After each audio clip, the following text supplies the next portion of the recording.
Ayan ho, kala ko po may may ibang kambing na nakapasok po sa ating bakuran. Ayun pala, nanganganak na pala si Marian. Ayan o, si Marian. Marian, parang malaki pa yung tiyan mo. Parang may lalabas pa. Malaki pa ng tiyan mo. Laki ng didi ho.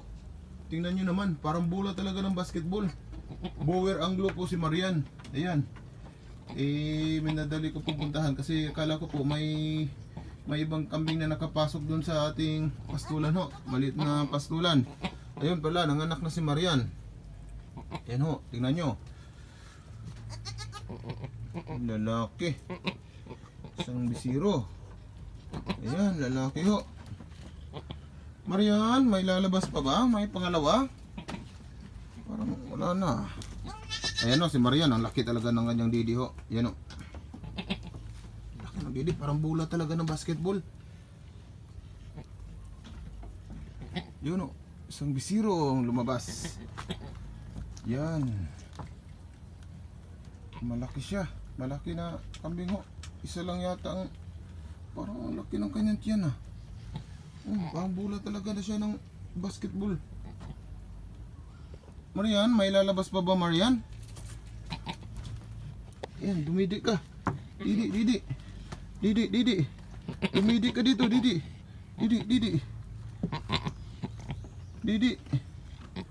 Dumidi ka. Ayan, isang bisiro. Hayaan muna natin yung dilaan niya.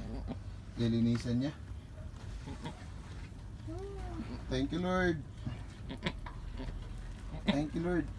At safety ang panganganak ng ating kambing. Importante yung safety ho talaga. Yun na yung pinaka magandang blessing na po. Yun. Dinidilaan niya, nililinisan niya po. Makabilik talaga yung ano niya, yung dede niya po, ang laki ho. Yun ho, parang bola talaga ng basketball. Marian, may lalabas pa ba? Parang malaki pa yung tiyan mo, Marian. Ayo, ano tinitingin nyo dyan ha? Marites kayo, kain! Ikaw! Marites ka! Kain doon! Bisiro ho, isang lalaki ho, isang malusog na bisiro ho.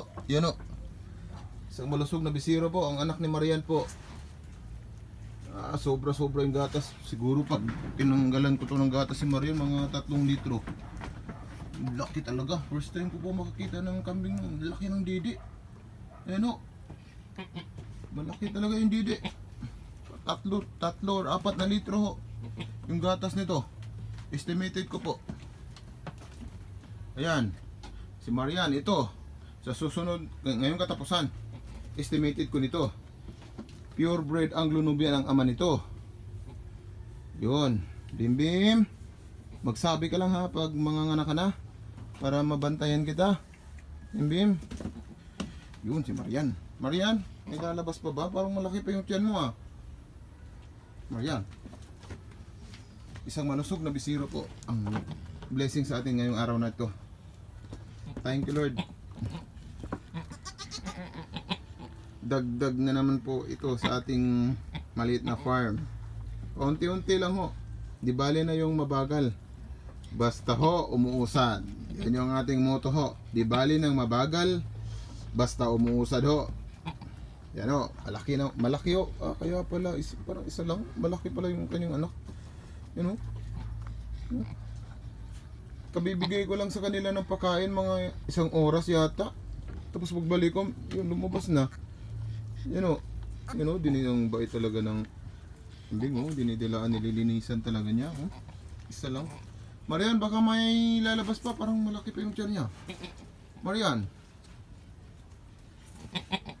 Yan o, thankful po tayo sa Panginoon ho. Dahil po binigyan tayo ng gasa, blessing ho ngayong araw na ito. Bali dagdag po sa ating farm po. Dagdag makukulit. Yan. Kayo, anong tinitingin-tingin nyo dyan? Marites kayo ah. Kain. Ikaw. Kain din doon. Bimbim. Kain. Marites ka? Marian. Thanks God, Marian. Marian. Thanks God. Yun. Mahina pa siya. Mahina pa si Marian, guys. Thank you, Lord. Thank you, Lord. Yan ho. Yan yung pakain ko sa kanila kanina ho. Masustansyang Madre de Agua. Germelina ho. Ayan. Yan ho. Maraming salamat po sa inyong suporta po. At naway hindi kayo magsawang sumuporta sa aking maliit na farm po. Paki-like and share naman po ng video na to po para malaking tulong po ito sa aking maliit na farm talaga ho. Thank you so much ho at maraming salamat at magandang umaga.